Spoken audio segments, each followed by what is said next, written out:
नमस्कार दोस्तों, मैं दीपक चौधरी आप सभी का मुस्कान अलवी हिंदी क्लासेस में स्वागत करता हूं। आशा करता हूं कि आप सभी स्वस्थ होंगे और मस्त होंगे। आज हम आदिकालीन हिंदी साहित्य और उसकी विशेषताओं पर चर्चा करेंगे। आदिकालीन साहित्य, जिसे हम चारण काल और प्रारंभिक काल कहते हैं, यह काल हिंदी के लिए प्रारंभिक युग था। इस समय हिंदी अपने प्रारंभिक स्वरूप में थी तथा यह काल भारत के लिए भी काफी संघर्ष में समय रहा था। इस समय देश में राजनीतिक अस्थिरता, बाहरी आक्रमणों एवं अंदरूनी संघर्षों का दौर था। जाहिर है कि इससे समाज काफी प्रभावित था और समाज का हिस्सा रचनाकार भी इससे काफी प्रभावित थे। इसलिए अपने आश्रयदाताओं का अपने रचना के माध्यम से काफी अधिक अतिशयोक्ति के साथ वर्णन किया एवं उनमें उत्साह भरने के लिए देशभक्ति तथा शौर्य एवं वीरता का वर्णन किया, जिसी कारण इस काल को वीर गाथा काल भी कहा जाता है। और दूसरी तरफ वहीं जैन, सिद्ध एवं नाथ साहित्य के मुनियों ने अपने दार्शनिक एवं धार्मिक विचारों से अपने धर्म एवं दार्शनिक विचारों को अपने विषय का आधार बनाकर रचनाएं रच रहे थे। तो चलिए हम क्लास आरंभ करते हैं। आरंभ करने से पहले मैं आप सभी को एक जरूरी सूचना देना चाहता हूं कि हम इस दिवाली के अवसर पर आप सभी के लिए हिंदी नेट, सेट एवं टीजीटी पीजीटी से जुड़े सभी पुस्तकों पर 10% का छूट लेकर आए हैं। यह ऑफर मात्र 22 अक्टूबर तक वैध है, तो कृपया आप सभी इस ऑफर का लाभ उठाएं और बुक्स को ऑर्डर कर फ्री डिलीवरी के साथ अपने घर पर मंगा सकते हैं। इसमें हमारे द्वारा संकलित यूजीसी नेट के सभी कहानियां तथा हिंदी भाषा जो यूजीसी नेट के अनुरूप तैयार किया गया है उसे आप मंगा सकते हैं। साथ ही साथ हिंदी साहित्य का इतिहास, नेट की सभी कविताएं, जी हाँ, नेट यूजीसी नेट के सिलेबस में जितनी भी कविताएं हैं उन सभी को एक बुक में संग्रहित कर हम आपके लिए तैयार किए हैं, आप उसे मंगा सकते हैं। भारतीय एवं पाश्चात्य काव्य शास्त्र पर पुस्तक तैयार किया गया है। यूजीसी नेट के सभी 14 नाटकों का संग्रह हमने तैयार किया है, जो आप दिए गए नंबर पर आप कांटेक्ट कर अपना घर पर मंगा सकते हैं। और एक जरूरी सूचना, आप हमारे व्हाट्सएप और टेलीग्राम ग्रुप से जुड़ सकते हैं। टेलीग्राम और व्हाट्सएप का लिंक डिस्क्रिप्शन में दे दिया गया है, कृपया आप उस पर जुड़ सकते हैं। जी, यही मैं बात कर रहा था, हमारे सभी पुस्तकों पर 10% का छूट है। आप जल्द से जल्द ऑर्डर करें और अपने घर फ्री डिलीवरी के साथ पुस्तक को मंगाएं। जिनको भी हमारी यूजीसी नेट हिंदी की पुस्तकें ऑर्डर करनी है, कृपया दिए गए नंबर पर संपर्क करें, पुस्तक आपके पते पर पहुंचा दिए जाएंगे। तो चलिए क्लास शुरू करते हैं। हिंदी साहित्य के इतिहास लेखन की पद्धतियां।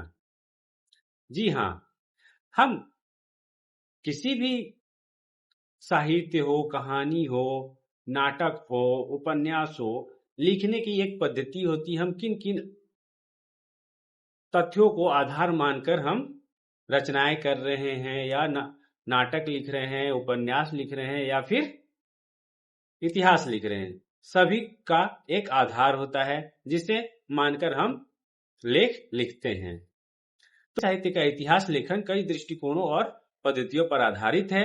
मुख्य रूप से 3 दृष्टिकोण प्रचलित है: ऐतिहासिक, आलोचनात्मक और समन्वयात्मक।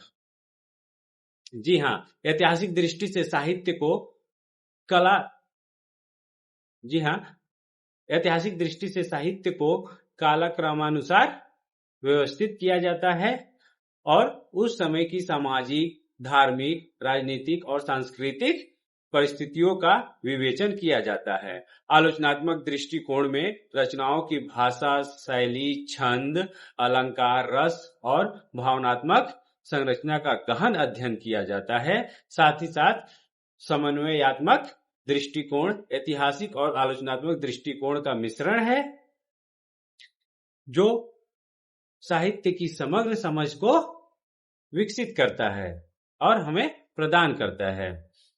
इससे अतिरिक्त इतिहास लेखन में आदिकाल, मध्यकाल और आधुनिक काल की साहित्यिक प्रवृत्तियों, प्रमुख कवियों और उनके योगदान को क्रमबद्ध तरीके से प्रस्तुत किया जाता है।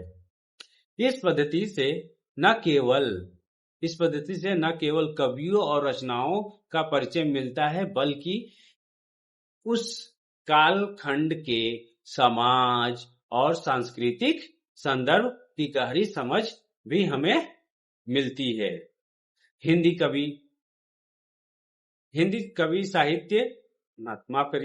हिंदी साहित्य के इतिहास लेखन में वीर गाथा, भक्ति साहित्य, रासो, जैन, सिद्ध और नाथ साहित्य की विधाओं का समावेश किया जाता है, जिससे साहित्य के विकास का व्यापक दृष्टिकोण प्राप्त होता है।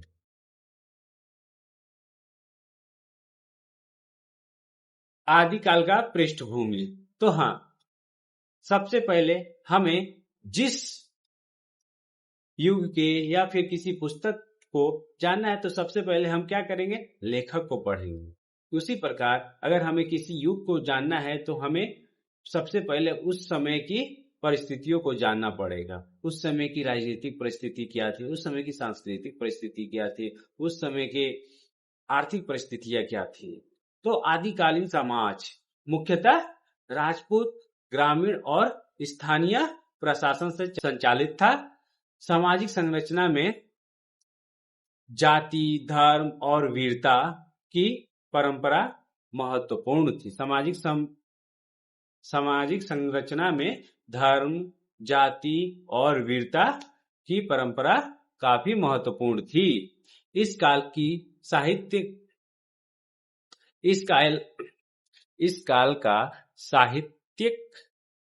का साहित्य अधिकांशतः वीर रस, नीति और धर्म कथाओं पर आधारित था।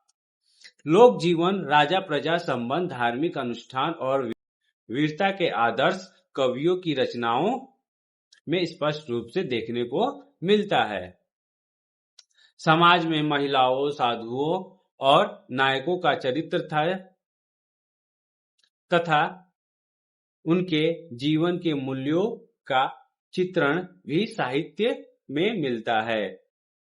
रचनाएं केवल कथा मनोरंजन का साधन नहीं, बल्कि समाज के आदर्श, धार्मिक विश्वास और नैतिकता को प्रस्तुत करती थी। तो आइए हम उस काल के राजनीतिक परिस्थिति को देखते हैं। तो सबसे पहले हम राजनीतिक परिस्थिति को देखेंगे। राजनीतिक परिस्थिति इस भारत में राजपूत राज्य का प्रभाव था। महमूद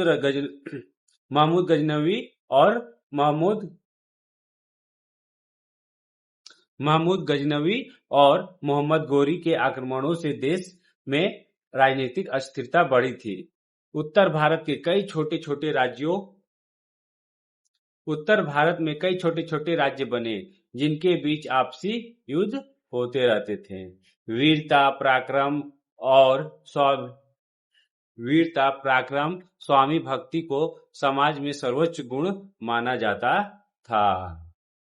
इसी कारण साहित्य में वीर रस और राजपूत वीरों के पराक्रम का वर्णन प्रमुखता से हुआ। अतः हम देख सकते हैं कि इस कालखंड में राजनीतिक अस्थिरता काफी बढ़ी हुई थी। बाहरी आक्रमणों का दौर था, जिसमें भारत के कई छोटे छोटे राज्यों में खंडित हो जिसमें भारत कई छोटे छोटे राज्यों में खंडित हो गया था, जिससे कि हमेशा युद्ध की स्थिति बनी हुई थी, जिस कारण से कवियों ने अपने राजाओं एवं अपने देशवासियों के राजा के प्रति देशभक्ति की भावना को बढ़ाने के लिए रचनाएं रच रहे थे और अपने राजा के शौर्य को, पराक्रम को बढ़ चढ़कर दिखाना चाहते थे।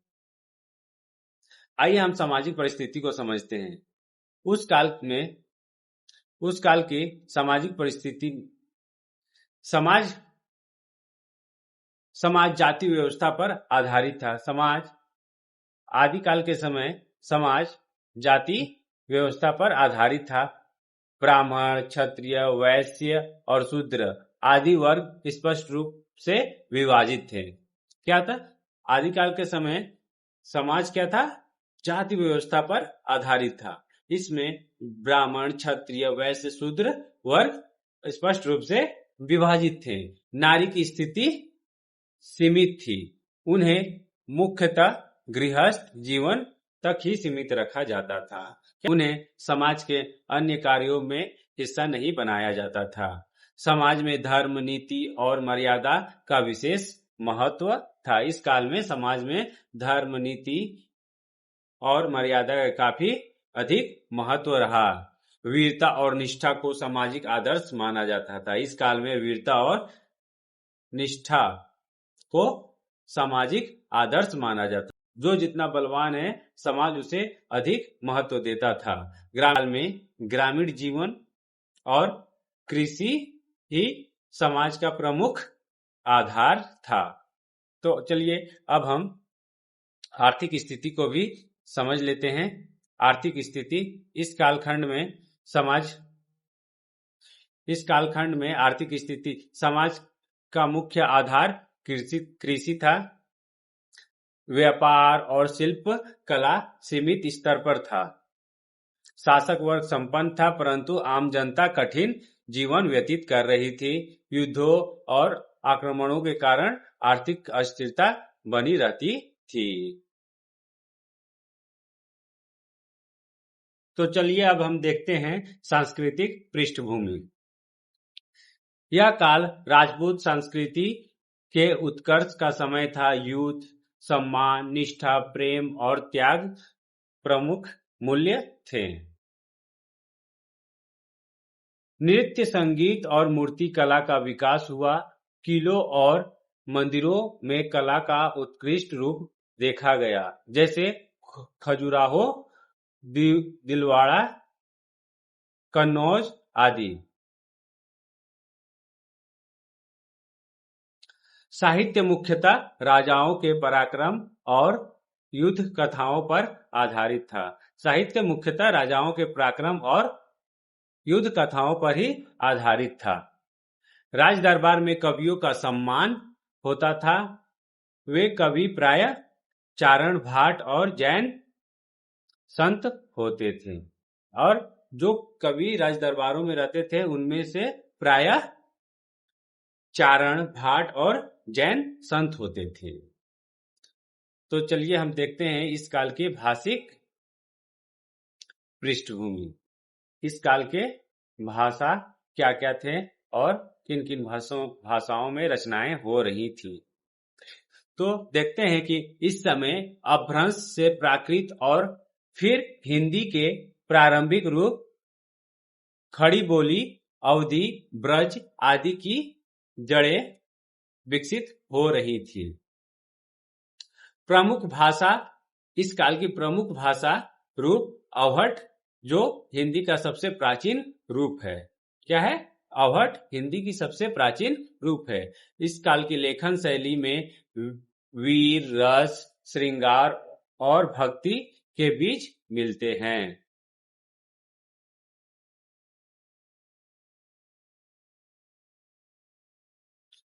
साहित्यिक वातावरण, इस काल के साहित्यिक वातावरण मुख्यतः वीर काव्य, युद्धों नायकों और वीरता के वर्णन पर आधारित थे। कवियों में चारण, भाट, जैन, संत प्रमुख राजकवि हुआ करते थे। प्रमुख ग्रंथ, इस काल के कुछ प्रमुख ग्रंथ जैसे पृथ्वीराज रासो, पृथ्वीराज विजय, हम्मीर रासो, पद्मावती कथा आदि हैं।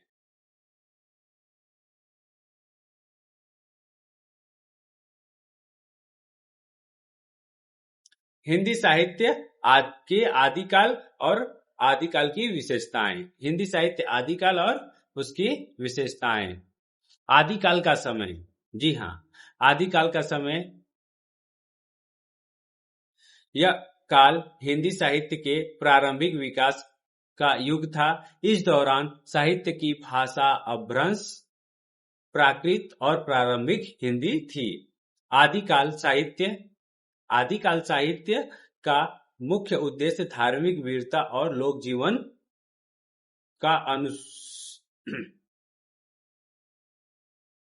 जीवन के अनुभवों का वर्णन करना। आदिकाल की विशेषताएं हम कुछ इस प्रकार देख सकते हैं। आदिकाल की भाषाओं का विशेषता, भाषा में अपभ्रंश, प्राकृत और संस्कृत के मिश्रण का प्रयोग होते थे। आदिकाल में जो भी रचनाएं हो रही थी उनकी भाषाएं अपभ्रंश, प्राकृत एवं संस्कृत के मिश्रण का प्रयोग था।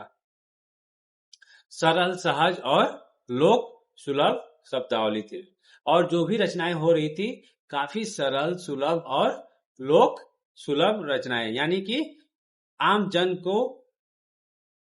जन के अनुसार रचनाएं की जा रही, ताकि वे उन भाषाओं को समझ सके और आसानी से पढ़ सके, समझ सके और अपने बारे में जानकारी प्राप्त कर सके। डिंगल, अवहट, ब्रज और राजस्थानी जैसे प्रारंभिक हिंदी रूप प्रचलित में थी। और भाषाएं कौन कौन सी थी? डिंगल, अवहट, ब्रज और राजस्थानी जैसे प्रारंभिक हिंदी प्रचलित में थी।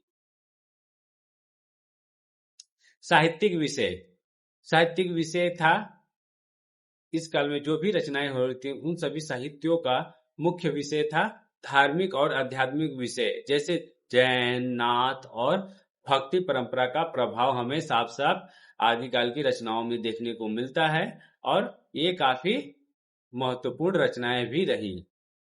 वीर रस और राज परंपरा, रासों और वीर गाथाओं का विकास, और हम इस काल में देखते हैं कि वीर रस और राज परंपरा देखने को मिलती है, जिसमें कवि अपने चारणों तथा आश्रयदाताओं का वर्णन अपनी रचनाओं में करते हैं। लोक जीवन और नैतिक शिक्षाएं, लोक कथाएं, साधु संत की कथाएं, और हम देखते हैं कि भिन्न भिन्न साहित्य के प्रवृत्ति के रचनाकारों ने अपने दार्शनिक मत एवं नैतिक शिक्षा के जरिए रचनाएं किए और समाज को नैतिक शिक्षा देने का कार्य किए। तो चलिए हम अब साहित्यिक प्रवृत्तियां पर चर्चा करते हैं। सिद्ध साहित्य, जी यहाँ पर कुछ प्रिंटिंग मिस्टेक है, यहाँ पर जैन धर्म ना होकर बौद्ध धर्म होंगे। बौद्ध धर्म के जो वज्रयान मार्ग पर चलने वाले साधु संत के जीवनों पर आधारित था, वे वज्रयान के तत्वों को प्रचार प्रसार में लगे थे। नाथ साहित्य योग, ध्यान और आत्मज्ञान पर केंद्रित था। इसका मुख्य उद्देश्य था योग, ध्यान और आत्मज्ञान पर ध्यान केंद्रित करना। रासो साहित्य में हम देख ही सकते हैं वीरता, राजाओं की गाथाओं का वर्णन। भक्ति साहित्य, ईश्वर भक्ति, सामाजिक समरसता और धार्मिक चेतना का प्रभाव, इस पर हम साफ साफ देख सकते हैं। शैली और काव्य रूप, आदिकाल में रचे जा रहे रचनाओं का शैली और काव्य रूप। काव्य और गद्य दोनों में सरल कथात्मक और वर्णनात्मक शैली देखने को हमें मिलता है। दोहा, चौपाई, सवैया, छप्पय, रासो छंद आदि छंदों का प्रयोग हमें आदिकाल के रचनाओं में देखने को मिलता है। मौखिक परंपरा में गाए गए जाने वाले पद और गीतों का भी वर्णन हमें देखने को मिलता है। तो चलिए अगली कड़ी में हम आदिकाल के साहित्यिक उद्देश्यों को भी देखते हैं। समाज में धार्मिक, नैतिक और सामाजिक चेतना का प्रचार देखने को मिलता है। वीरता, तपस्या और मोक्ष के आदर्श प्रस्तुत करना, जो कि जैन धर्म द्वारा किया जा रहा था। जनता को सुलभ भाषा में ज्ञान और संदेश प्रदान करना भी इस साहित्य का प्रमुख उद्देश्य रहा कि आम जनता को सुलभ भाषा में ज्ञान और संदेश प्रदान करना, ताकि आम जन को उनके संदेशों को समझ में आए और उनका अनुसरण कर सके। सांस्कृतिक और ऐतिहासिक पृष्ठभूमि। आदिकाल का सांस्कृतिक और ऐतिहासिक पृष्ठभूमि। राजपूत और स्थानीय शासकों का योगदान। हम देख सकते हैं कि आदिकाल में लगभग 90% राजपूत और स्थानीय शासकों का ही महत्वपूर्ण योगदान रहा। जैन और नाथ संप्रदाय के साहित्यों का प्रभाव हमें देखने को मिलता है। सामाजिक अस्थिरता, युद्ध और धर्म की दृष्टि से साहित्य का विकास किया जा रहा था। इस काल में सामाजिक अस्थिरता थी, युद्ध और धर्म के दृष्टि से ही साहित्य की रचनाएं हो रही थी और साहित्य का विकास किया जा रहा था।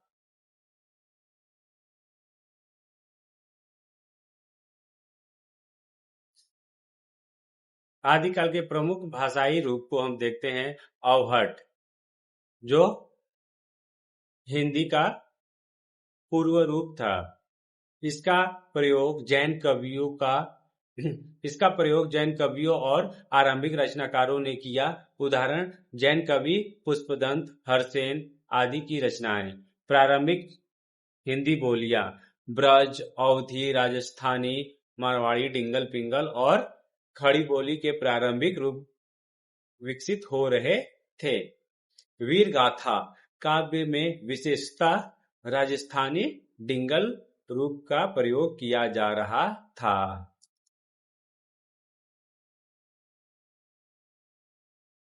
इस काल में रचनाओं की शैली में अलंकार, रूपक, उपमा और छंद का प्रमुख प्रयोग था। कवियों ने युद्ध कथाओं, वीर गाथाओं और लौकिक साहित्य में भाषा की लयात्मकता और भावात्मक शक्ति का विशेष ध्यान रखा। वीरता, साहस और नैतिक आदर्श इस शैली का मूल तत्व थे।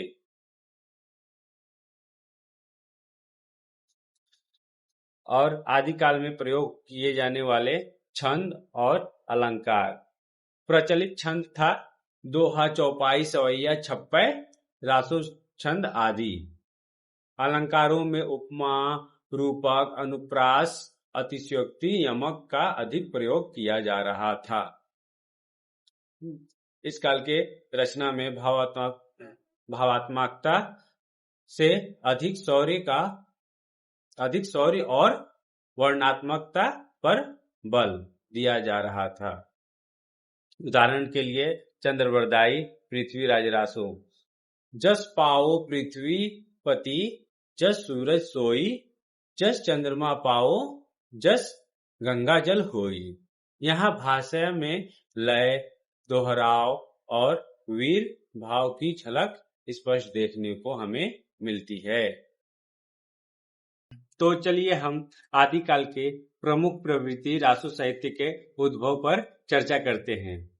हिंदी साहित्य के आदिकाल में एक विशेष प्रकार का काव्य विकसित हुआ जिसे हम रासो साहित्य कहते हैं। रासो शब्द का संस्कृत में रासो शब्द संस्कृत के रास या रासक से बना है, जिसका अर्थ होता है नृत्य या काव्य, जिसका अर्थ होता है नृत्य या काव्य के रूप में घटनाओं का रसपूर्ण वर्णन करना। इस शब्द का प्रयोग बाद में विशेष रूप से वीर गाथा प्रधान काव्य के लिए होने लगा। रासो साहित्य का उद्भव उसी सामाजिक और पृष्ठभूमि में हुआ जब भारत में राजपूत वंशों का शासन था और देश पर विदेशी आक्रांताओं का दौर प्रारंभ हो गया था। उस समय देश में राजनीतिक अस्थिरता थी। महमूद गजनवी, मोहम्मद गौरी जैसे आक्रमणकारी भारत की सरजमी पर बार बार आक्रमण कर रहे थे। ऐसे में भारतीय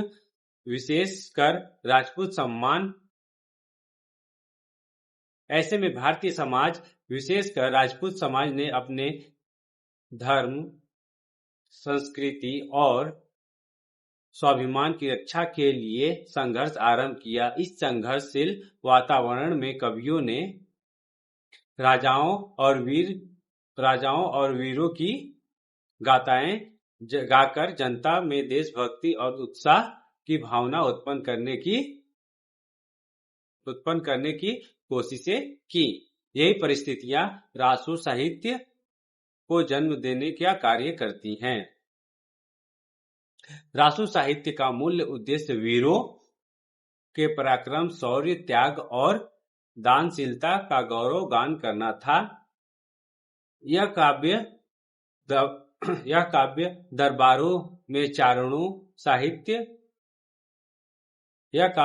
दरबारों में चारणों, भाटों और राजकवियों द्वारा गाए और सुनाए जाते थे। इसलिए इनमें लय, भाव, उत्साहपूर्ण भाषा की विशेष प्रयोग हैं। साहित्य मुख्यतः मौखिक परंपरा में रचा जा रहा था, बाद में इसे लिपिबद्ध भी किया गया। रासो साहित्य का केंद्र राजस्थान, पश्चिमी भारत रहा, जहां डिंगल और पिंगल जैसी भाषाई शैलियों में वीर काव्य लिखा जा रहा था।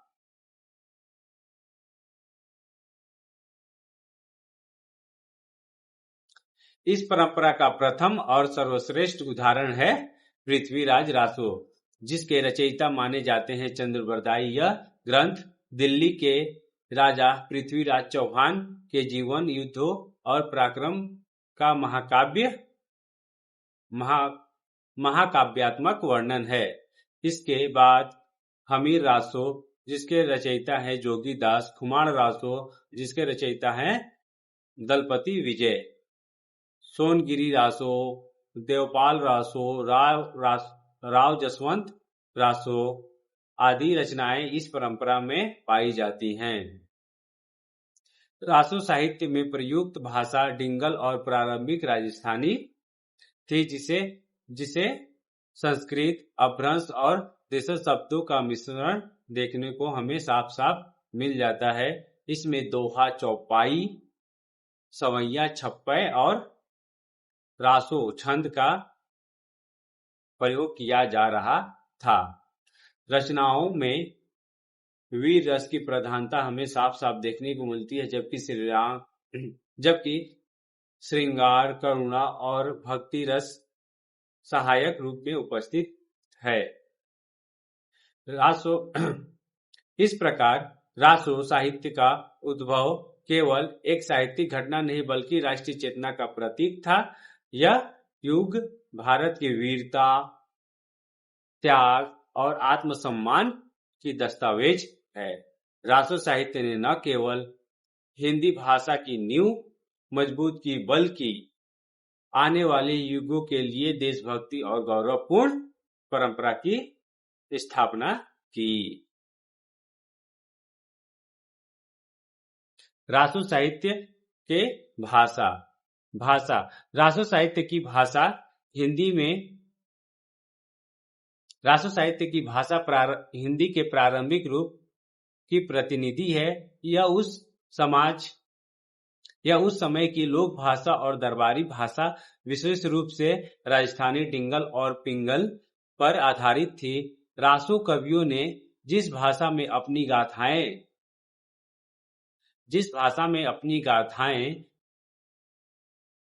रची, वह न तो पूर्ण रूप से संस्कृत थी और न ही आधुनिक हिंदी, बल्कि यह अपभ्रंश, प्राकृत और देशज बोलियों की मिश्रण थी। देशज बोलियों का मिश्रण था। इसलिए रासो भाषा का साहित्य हिंदी का अपरिपक्व किंतु शक्तिशाली रूप कहा जा सकता है। रासो साहित्य की भाषा को सामान्यतः डिंगल भाषा भी कहा जाता है। डिंगल बाद में राजस्थानी भाषा के उस रूप के लिए प्रयुक्त होता जिसमें वीरता, युद्ध और शौर्य का वर्णन किया गया है।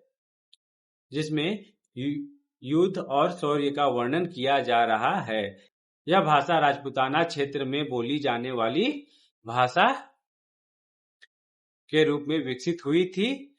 डिंगल भाषा में कठोरता, ओजस्विता और गंभीर्य है, जो वीर रस के अनुकूल मानी जाती है। दूसरी ओर पिंगल भाषा का प्रयोग श्रृंगार और कोमल भावनाओं को अभिव्यक्त करने के लिए किया जा रहा था। रासो साहित्य की भाषा की प्रमुख विशेषताएं निम्नलिखित हैं।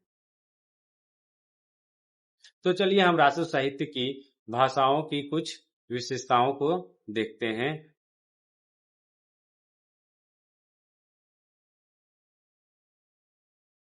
तो चलिए हम रासो साहित्य की भाषाओं की विशेषताओं को देखते हैं। पहला है संस्कृत प्राकृत और अपभ्रंश का मिश्रण। भाषा पर संस्कृत का प्रभाव स्पष्ट है। अनेक तत्सम शब्द और संस्कृत व्याकरणिक रचनाएं प्रयुक्त हुई हैं। साथ ही लोक प्रचलित शब्द भी बड़ी संख्या में देखने को हमें मिल जाता है। भाषा संस्कृत का इस काल में जो भी रचनाएं हो रही थी उसमें हम संस्कृत की प्रभाव स्पष्ट रूप से देख सकते हैं। इस काल की रचनाओं में संस्कृत शब्दों की भी काफी प्रचुरता थी, लेकिन ये आम जन की बोली में प्रयोग होने वाले शब्द ही थे, जो आसानी से आम लोगों को काव्य समझ में आए। उन शब्दों का ही प्रयोग किया जाए, उन संस्कृत के शब्दों को ही प्रयोग किया जा रहा था। देशज और मौलिकता, और इस काल के काव्य में देशजता और मौलिकता को भी काफी महत्वपूर्ण रूप से ध्यान दिया जा रहा था। रासो कवियों ने अपने क्षेत्र की लोक भाषा का ही प्रयोग किया, जिससे भाषा में प्राकृतिक प्रवाह और लोक सुलभता बनी रही।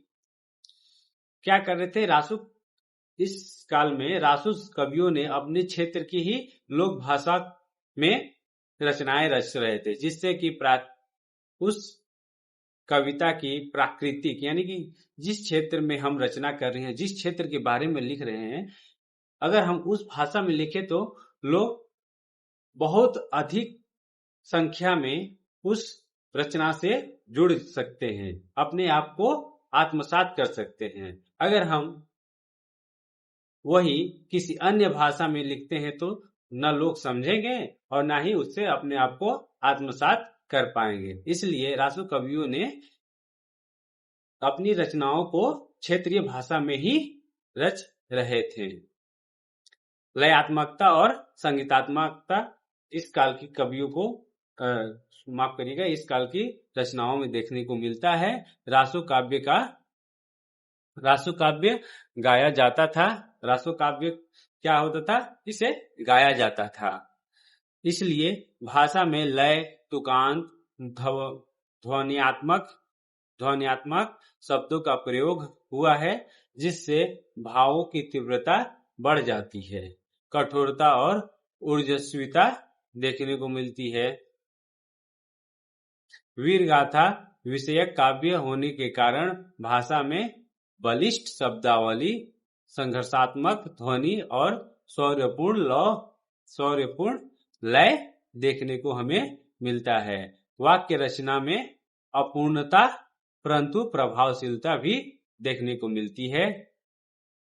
रासो कवियों ने औपचारिक व्याकरण की अपेक्षा भाव और प्रभाव पर अधिक ध्यान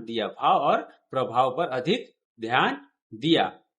परिणाम स्वरूप भाषा सरल और सजीव बनी।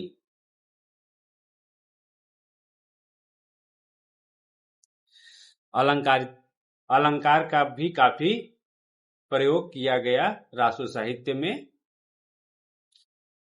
रासो भाषा में अनुप्रास, उपमा, रूपक, अतिशयोक्ति जैसे अलंकारों का भी भरपूर प्रयोग हुआ जिससे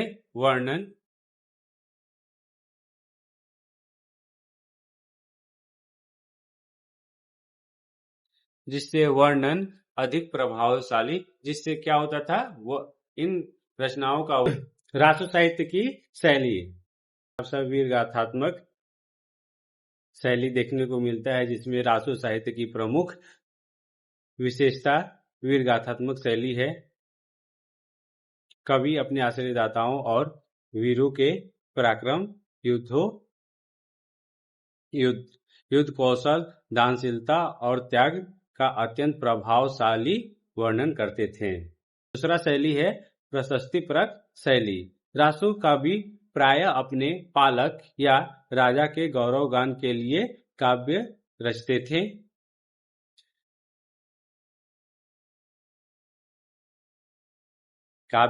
थे।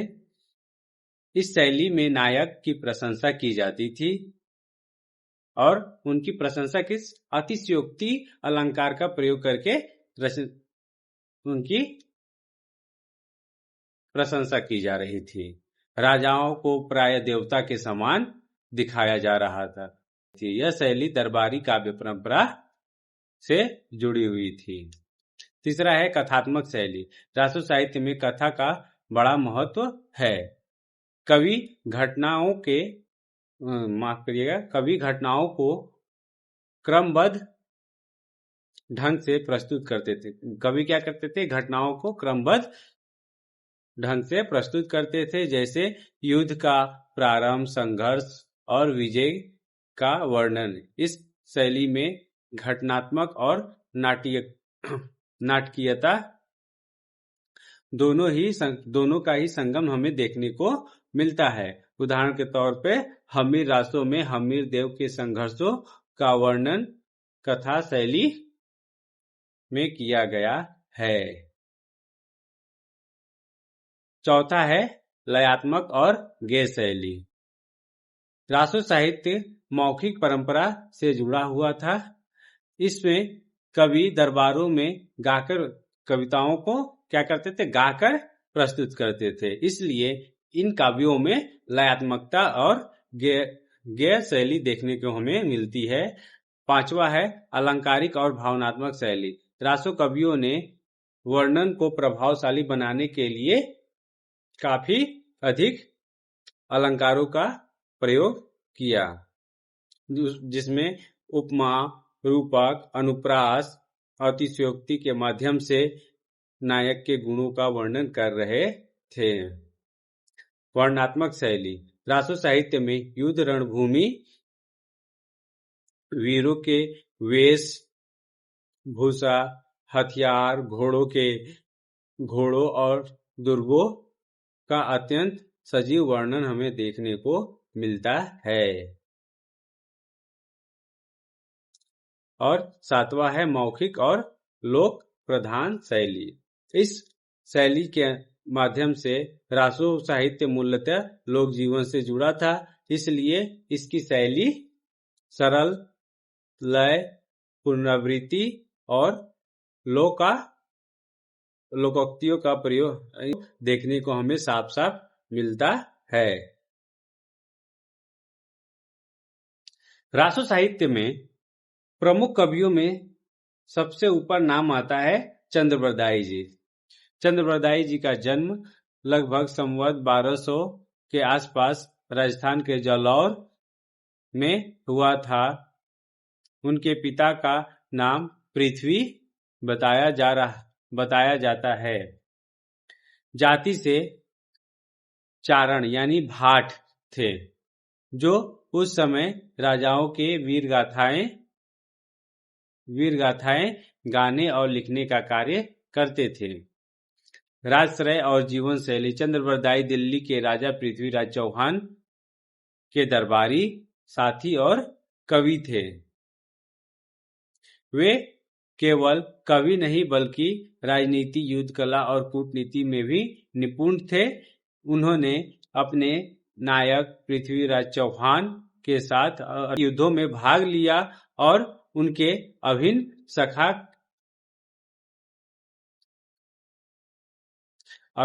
सखा तथा प्रशस्तिकर्ता रहे। इतिहासकारों के अनुसार जब मोहम्मद गौरी ने पृथ्वीराज को कैद कर लिया था, तब चंद्रबरदाई ने कवि और मित्र दोनों रूपों में उनके साथ रहकर अंतिम क्षणों तक निष्ठा निभाई। प्रसिद्ध कथा है कि चंद्रबरदाई ने पृथ्वीराज रासो में वर्णित एक दोहा सुनाकर पृथ्वीराज चौहान को लक्ष्य बताया, जिससे पृथ्वीराज चौहान ने गौरी को बाण से मार गिराया। 4 बास 24 गज अंगुल अष्ट प्रमाण, ता ऊपर सुल्तान है मच्चू को चौहान। जी हाँ, मच्चू को चौहान। यह कथा भले ही ऐतिहासिक रूप से प्रमाणित न हो, लेकिन इसमें चंद्रबरदाई की निष्ठा, साहस और बुद्धिमत्ता का परिचय हमें साफ साफ देखने को मिलता है। भाषा। चंद्रबरदाई ने अपने काव्य में डिंगल और अवहट रूपी भाषा का प्रयोग किया। उनकी शैली वर्णनात्मक, वीरगाथात्मक और अलंकारपूर्ण है। भाषा में बल, जोश और सूचना बल, जोश और राष्ट्र भावना का आवेग स्पष्ट रूप से हमें देखने को मिलता है। चंद्रबरदाई जी का मृत्यु ऐतिहासिक प्रमाणों के अनुसार मोहम्मद गौरी की मृत्यु के पश्चात चंद्रबरदाई ने अपने मित्र पृथ्वीराज रासो की स्मृति में स्वयं भी अपने मित्र पृथ्वीराज चौहान की स्मृति में स्वयं भी अपना प्राण त्याग दिया। उनकी मृत्यु लगभग संवत 1249 के आसपास मानी जाती है। चंद्रबरदाई का साहित्यिक योगदान। चंद्रबरदाई का साहित्यिक योगदान हिंदी साहित्य में अत्यंत महत्वपूर्ण है। पृथ्वीराज रासो के माध्यम से उन्होंने हिंदी का प्रथम महाकाव्य रचा। उन्होंने वीर गाथा काव्य परंपरा की नींव रखी, जिसने आदिकालीन हिंदी साहित्य की दिशा तय की। उनके काव्य ने राजपूत शौर्य, वीरता और देशभक्ति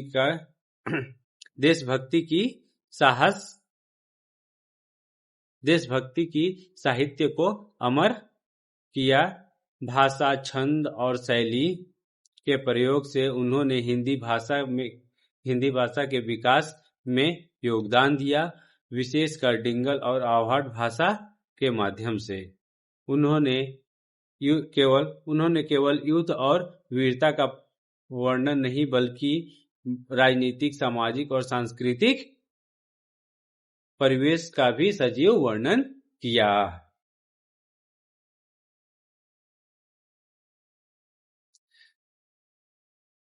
चंद्रबरदाई के बाद दूसरे कवि हैं देवसेन। देवसेन जी का जन्म स्थान में हुआ था। उनका जन्म माफ करिएगा, उनका संबंध चारण परिवार से था, जो उस समय राजाओं और रचनाओं माफ करिएगा नायकों की वीर गाथाएं लिखने और सुनाने के लिए प्रसिद्ध थे। उसके जीवन का अधिकांश समय राजाओं और वीर नायकों की सेवा के लिए ही बना था।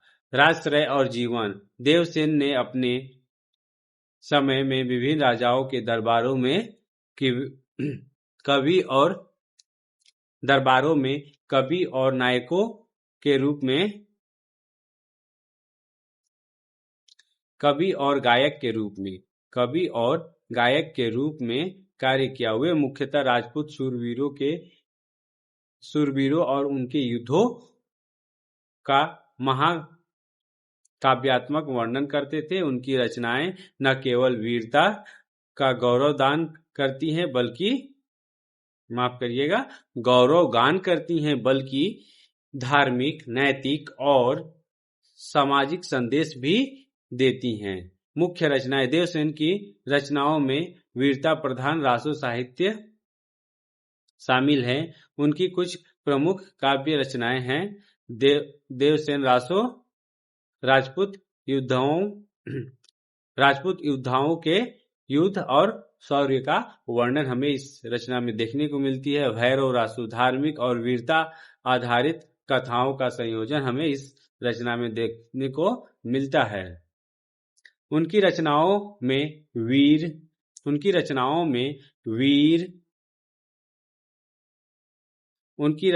में वीर रस प्रधान और श्रृंगार, भक्ति और करुण रस सहायक रूप में देखने को हमें मिलते हैं। देवसेन की भाषा शैली। देवसेन की भाषा डिंगल और अवहट थी, जिसमें संस्कृत, प्राकृत और देशज शब्दों का मिश्रण मिलता है। उनकी शैली की विशेषताएं। वीर गाथात्मक वर्णन देखने को मिलता है। प्रशस्ति परक और कथात्मक शैली इनकी रचनाओं में देखने को मिलता है। लयात्मक और मौखिक शैली भी इनकी काव्य एवं रचनाओं में देखने को मिलता है। अलंकारिता। ये अपने काव्यों में उपमा, रूपक, अनुप्रास एवं अतिशयोक्ति का प्रयोग करते थे। साहित्यिक योगदान। देवसेन ने राजपूत वीर गाथा साहित्य को समृद्ध किया। उन्होंने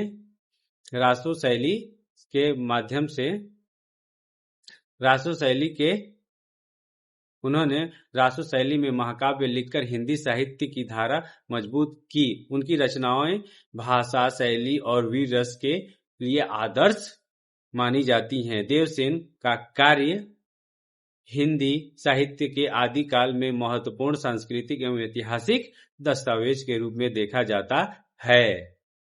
निष्कर्ष के रूप में हम देख सकते हैं कि देवसेन एक महान वीरगाथा कवि थे, जिन्होंने राजपूत परंपरा, वीरता और देशभक्ति को साहित्य में अमर किया। उनकी रचनाएं न केवल साहित्यिक दृष्टि से बल्कि इतिहास और संस्कृति के दृष्टि से भी अत्यंत मूल्यवान हैं।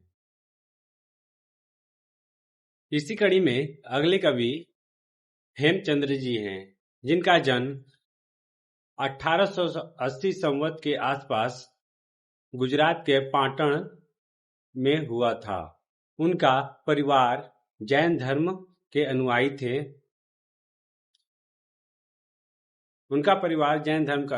बचपन से ही हेमचंद्र में ज्ञान, धर्म और साहित्य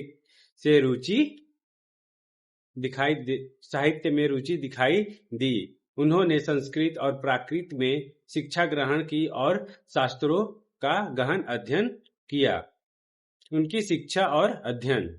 हेमचंद्र ने व्याकरण, साहित्य, दर्शन और धर्मशास्त्र में महारत हासिल की। वे विशेष रूप से जैन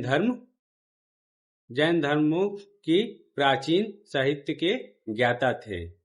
संस्कृत, प्राकृत और अपभ्रंश में उनकी महारत ने उन्हें आदिकालीन साहित्य में विशिष्ट स्थान दिलाया और वे राजाश्रय हेमचंद्र को कच्छ, गुजरात और मालवा के राजाओं के दरबारों में स्थान मिला।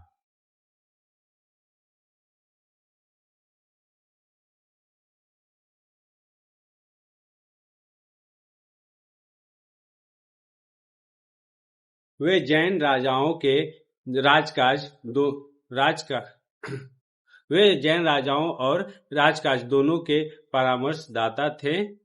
उनके दरबार में साहित्य, धर्म और नीति के विषयों पर योगदान महत्वपूर्ण था।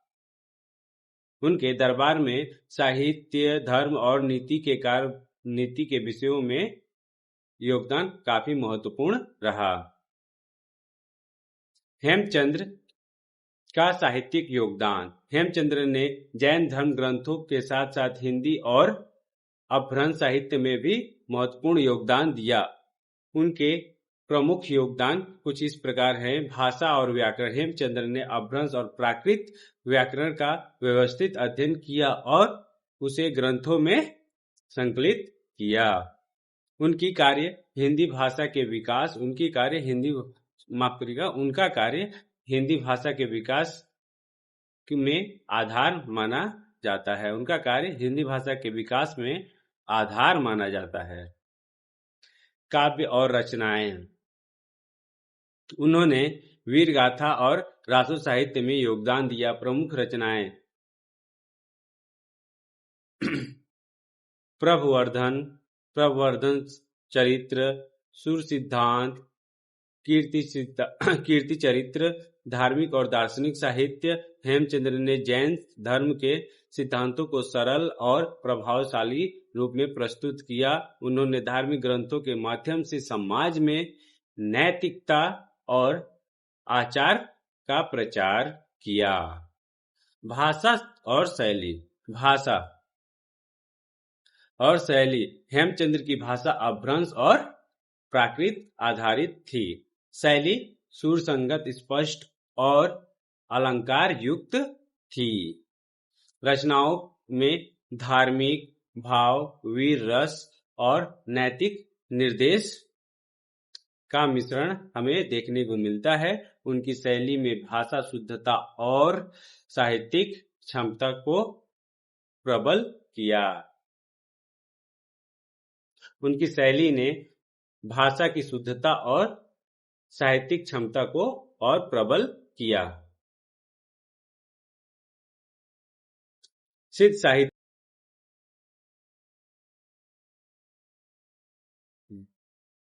जी हाँ, यहाँ पर जैन साहित्य होगा। जैन साहित्य, तत्व और विचारधारा। यहाँ पर थोड़ा प्रिंटिंग मिस्टेक है। यहाँ सिद्ध साहित्य नहीं बल्कि जैन साहित्य होगा। जैन साहित्य, ओके। जैन साहित्य हिंदी साहित्य का एक महत्वपूर्ण प्रवाह है जो आदिकाल में प्रचलित था। यह साहित्य जैन सिद्धांतों और तपस्वी साधु संतों की शिक्षाओं पर आधारित था। सिद्ध साहित्य, माफ करिएगा, जैन साहित्य का उद्देश्य मानव जीवन में नैतिकता, धर्म, मोक्ष की प्राप्ति को प्रोत्साहित करना था। मानव जीवन में नैतिकता, धर्म और मोक्ष की प्राप्ति को प्रोत्साहित करना था। जैन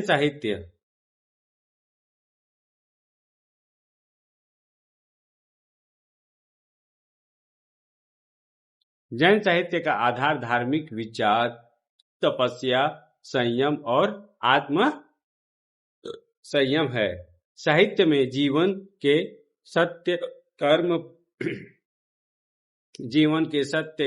पुण्य, पाप और मोक्ष जैसे विषयों को प्रमुखता दी गई। तत्व, एलिमेंट। जैन साहित्य के क्या क्या तत्व रहे, उनकी रचनाओं में क्या क्या हमें तत्व देखने को मिलती है। तो पहला है धार्मिकता और नैतिकता। इनका जैन साहित्य में धर्म को सर्वोच्च स्थान दिया गया। मानव जीवन में सत्य, अहिंसा और दया को प्रमुख स्थान दिया गया। मानव में नैतिकता चेतना माफ करिएगा, मानव में नैतिक चेतना और व्यक्तिगत आचार का प्रचार किया गया। दूसरा है आध्यात्मिक साधना। तप, ध्यान और साधना को जीवन का मूल अंग माना गया। मोक्ष या मुक्ति की प्राप्ति के लिए आत्म अनुशासन और सांसारिक मोह को त्यागने पर बल दिया गया। कर्मवाद और परिणाम। हर क्रिया का फल मिलता है। पुण्य और पाप के आधार पर जीवन और पुनर्जन्म तय होते हैं। पुण्य और पाप के आधार पर ही जीवन और पुनर्जन्म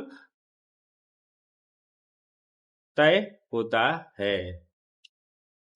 सादगी और मौलिकता। भाषा और शैली में सरलता और स्पष्टता है। शास्त्रों और जीवन दृष्टि को लोक जीवन के अनुकूल प्रस्तुत किया गया। भक्ति और जैन साहित्य मुख्यतः जैन धर्म के सिद्धांतों पर आधारित है। अहिंसा परमो धर्म। सत्य, परिग्रह और ब्रह्मचर्य प्रमुख विचारधारा के स्तंभ हैं। सत्य और मोक्ष का लक्ष्य। जीवन का अंतिम लक्ष्य मोक्ष प्राप्त करना है। सांसारिक सुख सुविधाओं और लोभ मोह से दूर आत्मिक उन्नति है। कर्म और पुनर्जन्म की चेतना। कर्म के अनुसार जन्म और जीवन निर्धारण होता है। जैन धर्म का विचारधारा है कि कर्म के अनुसार जन्म और जीवन निर्धारित होता है। अच्छे कर्म पुण्य को जन्म देता है और बुरे कर्म पाप को जन्म देता है। साधुता और तप जैन धर्म का प्रमुख विचारधारा है। साधु संतों की शिक्षाओं में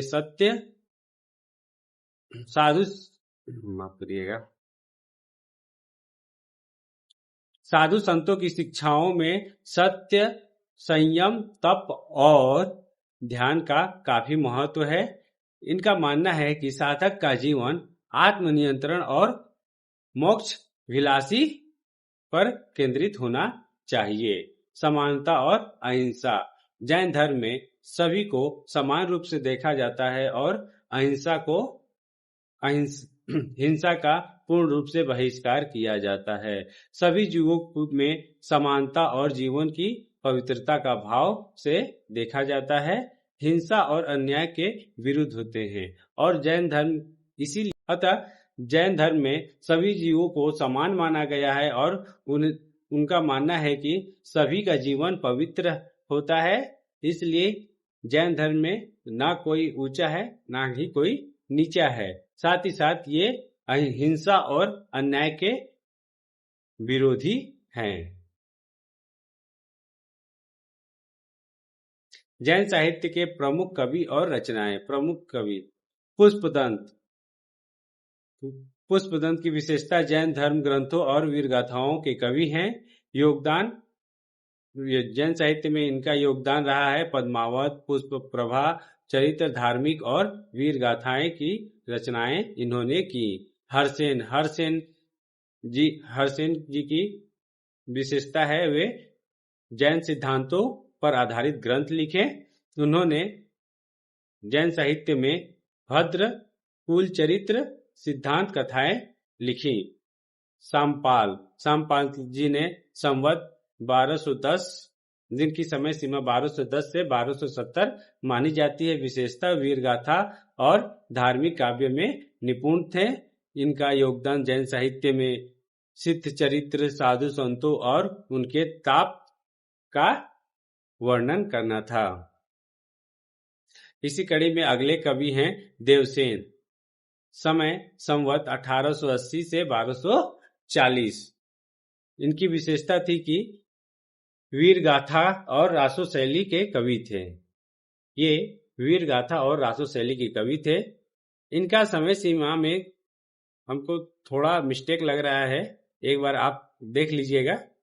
लगभग 1800, माफ करिएगा, 1130 होगा, 1130, या फिर मुझे थोड़ा गड़बड़ लग रहा है, आप एक बार देख लीजिएगा। इनकी रचनाओं की विशेषता थी, ये वीर गाथा और रासो शैली के कवि थे। इनकी योगदान देवसेन रासो, भैरव रासो आदि रचनाएं रही हैं। हेमचंद्र की विशेषता है जैन धर्म, प्राकृत और अभ्रंश साहित्य के ज्ञाता थे। इनका जैन साहित्य में काफी महत्वपूर्ण योगदान रहा है। प्रभव रधन चरित्र, सुर सिद्धांत, कीर्ति चरित्र की रचना इन्होंने की है। जैन साहित्य के प्रमुख कवि और रचनाएं। जैन साहित्य के अंतर्गत अनेक ऐसे कवि हुए जिन्होंने धर्म, नैतिकता, तप और मोक्ष के मार्ग पर अपने काव्य का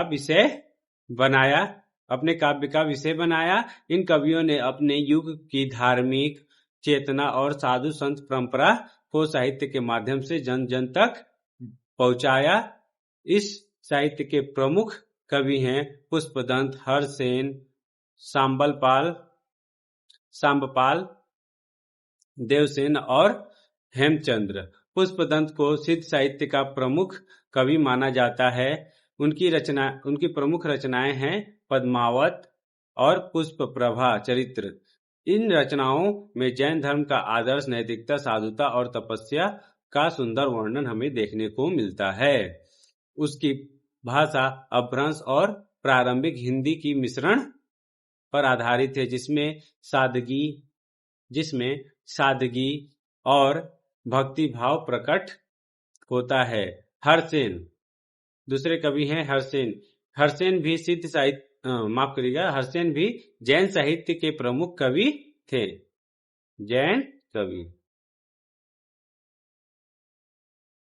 हरसेन भी जैन साहित्य के प्रमुख कवि थे। उन्होंने भद्रकुल चरित्र और सिद्धांताएं जैसी रचनाएं लिखी। इन ग्रंथों में जैन सिद्धांतों और साधु जीवन की मर्यादाओं का वर्णन हमें देखने को मिलता है। हरसेन की रचनाएं न केवल धार्मिक ग्रंथ हैं, बल्कि उनमें सामाजिक नैतिकता और मानवता का भी संदेश मिलता है। सांबपाल ने सिद्ध चरित्र नामक प्रसिद्ध कीर्ति की रचना की। इसमें साधु संतों की तपस्या, संयम और मोक्ष मार्ग की साधना का चित्रण हमें साफ साफ दिखाई देता है। उनकी भाषा अवध रूप की हिंदी थी, जो सहज और लोक प्रचलित थी। चौथे कवि हैं देवसेन भी जैन और वीर गाथा साहित्य के एक प्रमुख सेतु के रूप में माने जाते हैं। उन्होंने देवसेन रासो और भैरव रासो जैसी रचनाएं की।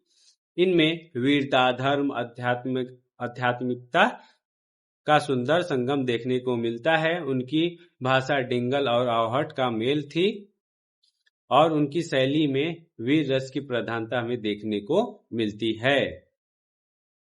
हेमचंद्र जैन साहित्य के सबसे विद्वान कवियों में से माने जाते हैं। वे जैन धर्म के व्याकरण, दर्शन और साहित्य की गहन ज्ञाता थे।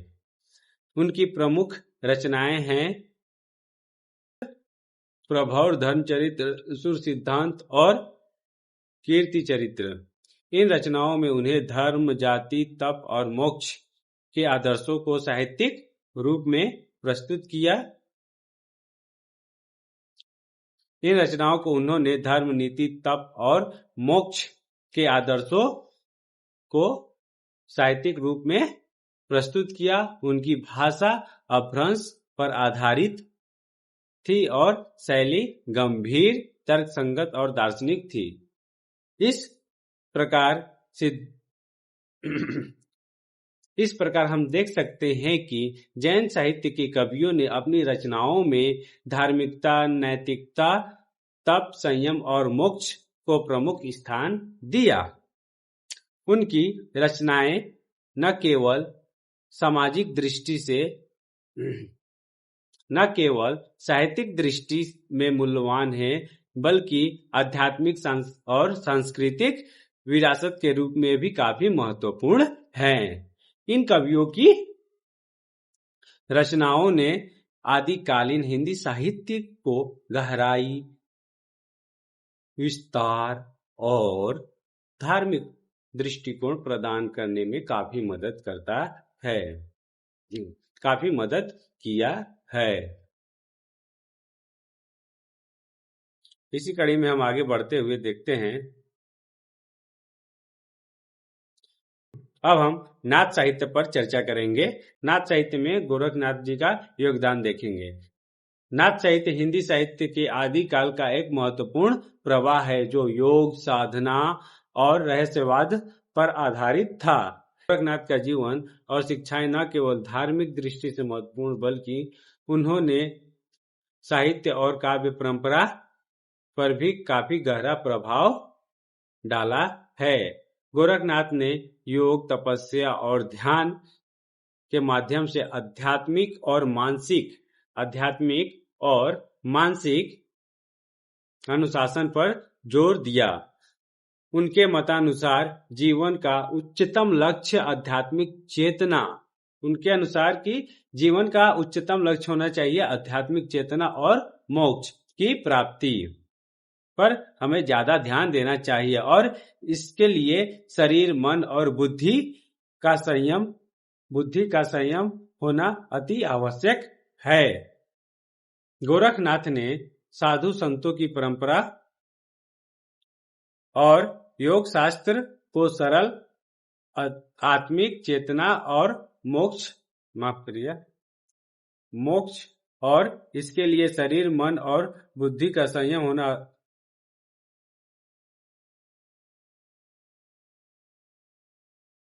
योग शास्त्र को सरल और जनसुलभ के रूप में प्रस्तुत किया, जिससे आम लोगों तक उनकी शिक्षाएं पहुंच सकी। साहित्यिक दृष्टि से गोरखनाथ का योगदान काव्य पद और उपदेशात्मक रचनाओं के माध्यम से स्पष्ट होता है। उन्होंने न केवल योग साधना और ध्यान के सिद्धांतों को कविता और पद रूप में व्यक्त किया, बल्कि सत्य, तपस्या, संयम और भक्ति जैसे आदर्शों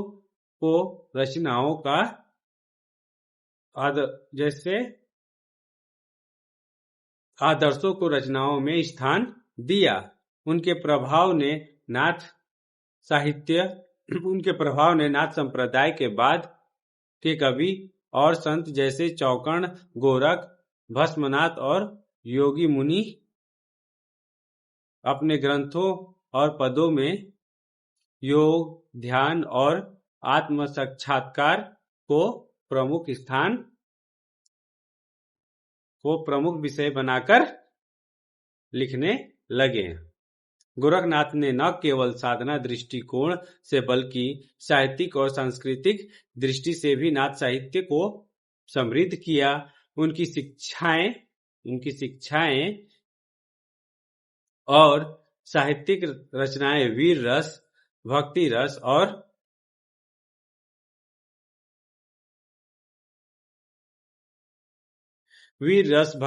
और ज्ञान रस से मिश्रण से परिपूर्ण थी, जो साधक के लिए मार्गदर्शन और प्रेरणा का कार्य कर रहा था। इसके अतिरिक्त उनके आदर्शों ने उत्तर भारत और नेपाल क्षेत्र में नाथ पंथ की व्यापक प्रसारक भूमिका निभाई और आदिकालीन साहित्यिक परंपरा में स्थायी छाप छोड़ी। निष्कर्षतः गोरखनाथ ने न केवल नाथ पंथ के संस्थापक और योगाचार्य थे, बल्कि साहित्यकार और विचारक भी थे। उनके योगदान ने नाथ साहित्य उनके योगदान से नाथ साहित्य ने योग, साधना, भक्ति और ज्ञान का समन्वय स्थापित किया और हिंदी साहित्य में आध्यात्मिक और दार्शनिक प्रवृत्ति को मजबूती देने का कार्य किया।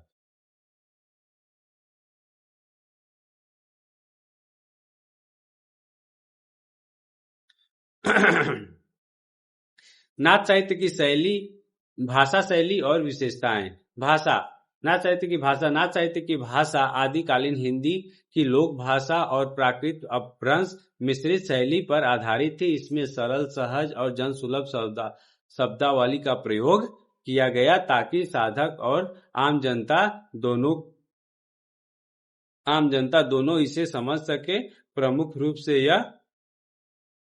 रूप से यह हिंदी के प्रारंभिक रूप, अपभ्रंश और स्थानीय बोलियों का मिश्रण है। उदाहरण स्वरूप गोरखनाथ और उनके अनुयायियों के पदों में डिंगल और अवहट के तत्व देखने को मिलते हैं। नाथ साहित्य की रचना शैली। नाथ साहित्य की शैली में कुछ प्रमुख विशेषताएं हैं। उपदेशात्मक शैली, साधना, योग, ध्यान, आत्म साक्षात्कारता की शिक्षाएं स्पष्ट और सीधे तौर पर देता है। साधक को धार्मिक, नैतिक और मानसिक अनुशासन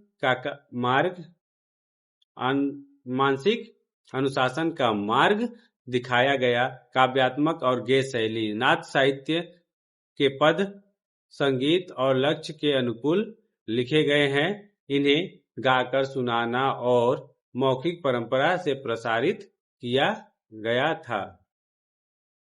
प्रसारित करना आम था। रहस्यवादी और दर्शन शैली, रहस्यवादी और दार्शनिक शैली, ध्यान, समाधि और योग के रहस्यवादी अनुभवों का वर्णन, आत्मज्ञान और मोक्ष के दार्शनिक तत्वों का चित्रण, संक्षिप्त और बिंदुवार अभिव्यक्ति, संदेश सरल, संक्षिप्त और समीपस्थ भावपूर्ण होता है। जटिल विचारों को सरल रूप में प्रस्तुत किया गया। जैन साहित्य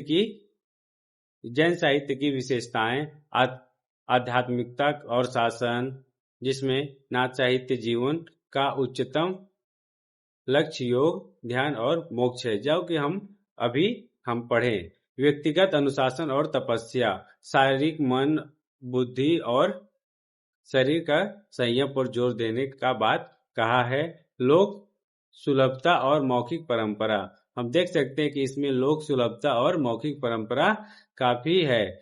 पद और गेय शैली के कारण आम जनता तक शिक्षाएं पहुंच रही थी बहुत ही आसानी से। ज्ञान, भक्ति और वीर रस का समायोजन, नाथ साहित्य में केवल भक्ति ही नहीं बल्कि ज्ञान और योग का भी समावेश होता है। सृजनात्मकता और अलंकार, भाषा में उपमा, रूपक, प्रतीकात्मक अभिव्यक्ति का प्रयोग किया गया है। रहस्यवाद और आत्मिक अनुभवों को काव्यात्मक रूप में प्रस्तुत किया गया है।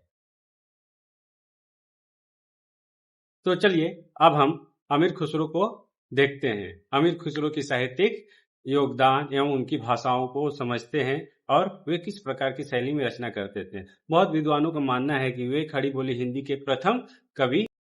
अमीर खुसरो का जन्म और परिवार। अमीर खुसरो का जन्म प्रयागराज में हुआ था। उनका परिवार तुर्की मूल से था। मूल रूप से उनका परिवार तुर्की का था और पिता आमिर हसन तुगलक दरबारी अधिकारी थे। बचपन से ही खुसरो में संगीत, काव्य और शास्त्रों में रुचि दिखाई दी। राजश्रय और जीवन। अमीर खुसरो के राजश्रय और उनके जीवन के बारे में देखते हैं।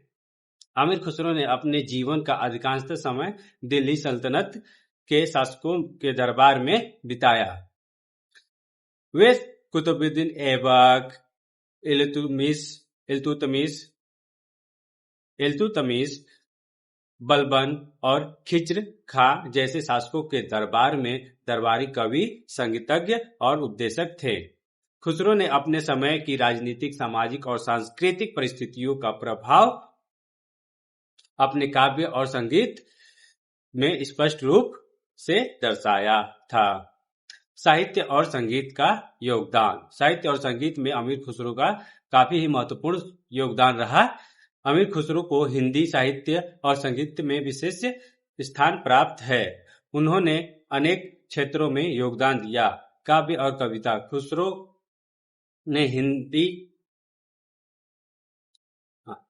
ने हिंदवी, प्रारंभिक हिंदी, तुर्की और फारसी में काव्य रचनाएं रच रहे थे। उनकी रचनाएं मुख्यतः गजल, कव्वाली, दोहा, चौपाई और गीत में रची गई। खिज्रनामा, बरसाने के गीत, फिरंगी रचनाएं आदि इनकी प्रमुख रचनाएं हैं। अमीर खुसरो संगीत और संगीत शास्त्र के भी काफी निपुण व्यक्तित्व थे। अमीर खुसरो को किताबुल गजल का पिता, कव्वाली के संस्थापक कहा जाता है। उन्होंने नई राग प्रणाली और ताल संरचना विकसित की। भारतीय शास्त्रीय संगीत और लोक संगीत में उनका महत्वपूर्ण योगदान माना जाता है। भाषा का योगदान। भाषा में उन्होंने काफी महत्वपूर्ण योगदान दिया। अमीर खुसरो ने हिंदवी भाषा और उसकी लयात्मकता को साहित्यिक रूप में समृद्ध किया। हिंदवी भाषा जो हिंदी और फारसी का एक मिश्रण है, इसके माध्यम से ही उन्होंने साहित्य में लयात्मक रूप प्रदान किया। उनकी इस रचनाओं में संस्कृत, अपभ्रंश, फारसी और अरबी शब्दों का हमें सुयोग देखने को मिलता है। उन्होंने हिंदी को लोकप्रिय और काव्यात्मक भाषा के रूप में स्थापित किया। उन्होंने हिंदी को लोकप्रिय और काव्यात्मक रूप में स्थापित किया। साहित्यिक विशेषताएं। शैली में सरलता, संरचनात्मकता और संगीतात्मकता प्रमुख है। रचनाएं वीर रस, श्रृंगार रस और भक्ति रस से युक्त रचनाएं रच रहे थे। उनकी कविताएं लोक जीवन, राग दरबारी और धार्मिक भावना का अद्भुत मिश्रण प्रस्तुत करती हैं। अमीर खुसरो संवत 1387 ईस्वी में स्वर्गवासी हो गए। उनके निधन के बाद उनका साहित्य और संगीत आज तक हिंदी और भारतीय संगीत परंपरा में जीवित है। अमीर खुसरो का जीवन परिचय। अमीर खुसरो ने हिंदी, प्राकृत और फारसी में अनेक काव्य रचनाएं रचे। गजल, दोहा, चौपाई, कव्वाली और श्रृंगार वीर गाथाएं शामिल हैं।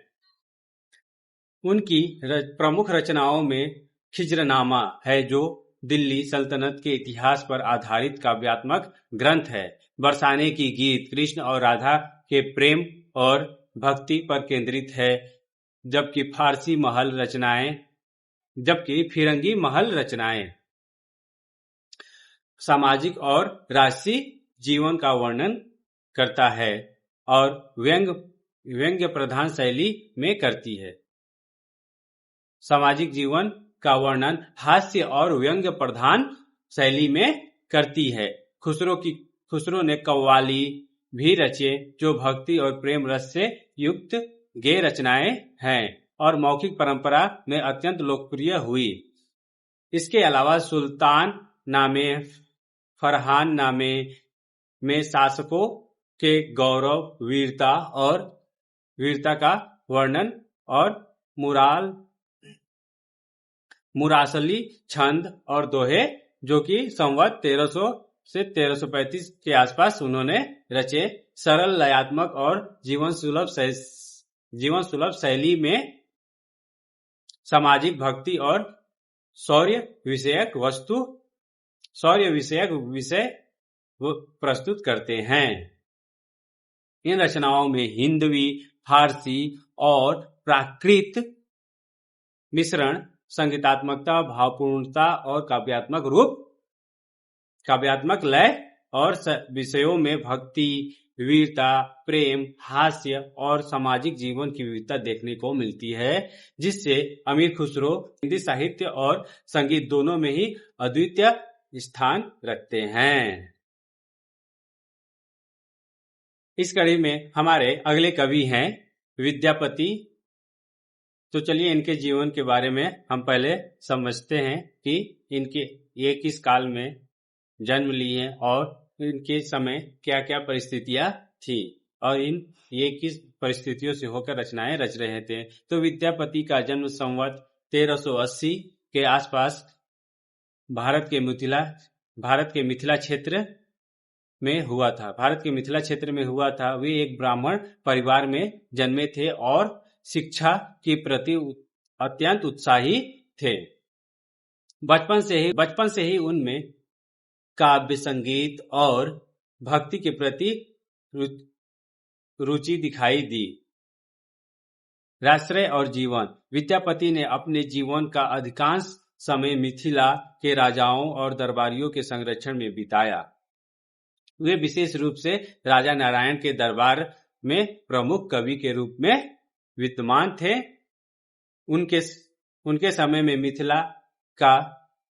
समय में मिथिला एक सांस्कृतिक और धार्मिक केंद्र था, जहां साहित्य, संगीत और कला का विकास हो रहा था। साहित्यिक और सांस्कृतिक योगदान। विद्यापति हिंदी और मैथिली साहित्य में आदिकालीन कवियों में एक विशिष्ट स्थान रखते हैं। उनके योगदान कुछ इस प्रकार हैं। काव्य और गद्य। विद्यापति ने श्रृंगार और वीर रस से युक्त काव्य की रचनाएं की। उनके पद विशेष रूप से मैथिली भाषा में रचे गए और आम जनता में अत्यंत प्रचलित हुए। रचनाएं, किताबें, पद, कृष्ण भक्ति, गीत, सखा संवाद हमें देखने को मिलती है। उनकी रचनाओं में कृष्ण भक्ति, गीत, सखा संवाद देखने को मिलता है। भक्ति और श्रृंगार रस। भक्ति। विद्यापति ने कृष्ण भक्ति और राधा कृष्ण प्रेम को कविताओं का मुख्य विषय बनाया। उनकी रचनाओं में भावनाओं की गहराई और सौंदर्यपूर्ण भाषा देखने को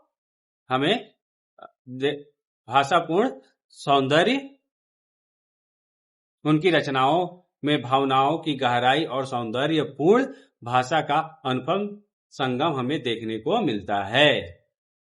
भाषा का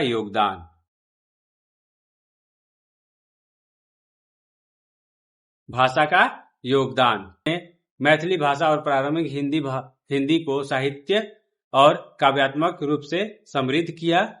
उनकी भाषा सरल, सहज और भावपूर्ण थी, जिसे आम जनता आसानी से समझ सकती थी। साहित्यिक विशेषताएं। शैली में सुगम, भावपूर्ण और संगीतात्मक प्रवाह देखने को मिलता है।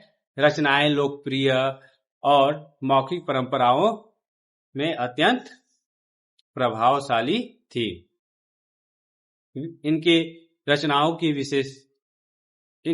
की प्रमुख विशेषता थी विषय भक्ति, प्रेम, समाज और नैतिकता का समायोजन था। विद्यापति का स्वर्गवास लगभग संवत 1458 ईस्वी में मिथिला में हुआ।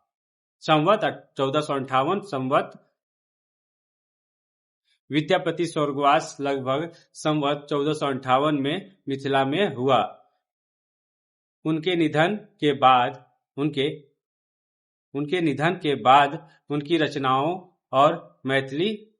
उनकी रचनाएं मैथिली और हिंदी साहित्य में अमर हो गईं। विद्यापति पदावली और मुख्य रचनाएं। विद्यापति की पदावली और मुख्य रचनाएं। विद्यापति मैथिली और हिंदी साहित्य के आदिकालीन कवि हैं जिनकी रचनाएं श्रृंगार रस और भक्ति रस से युक्त है। उनकी रचनाओं का प्रमुख विषय कृष्ण भक्ति और राधा कृष्ण प्रेम है। उनकी रचनाएं और अनुमानित रचना वर्ष संवत इस प्रकार है। पदावली मैथिली में है। पदावली इनके द्वारा रचित पदावली जो कि मैथिली भाषा में है। संवत 1410 से 1430 कृष्ण भक्ति और राधा कृष्ण प्रेम से युक्त पद संग्रह है। कृष्ण भक्ति गीत संवत 1415 से 1425 के बीच रचा गया। राधा कृष्ण की लीलाओं और भक्ति का भावपूर्ण वर्णन इसमें हमें देखने को मिलता है। सखी सखा संवाद, जी हाँ, सखी सखा संवाद। इसमें सखी और सखा एक दूसरे से संवाद कर रहे हैं जो कि 1420 ईस्वी में मित्रों के संवाद के माध्यम से प्रेम और भक्ति का चित्रण हमें देखने को मिलता है। किताबे पद, इसकी रचना 1405 से 1415 संवत में हुआ। प्रारंभिक रचनाओं का संग्रह जिसमें धार्मिक और नैतिक संदेश हमें देखने को मिलता है।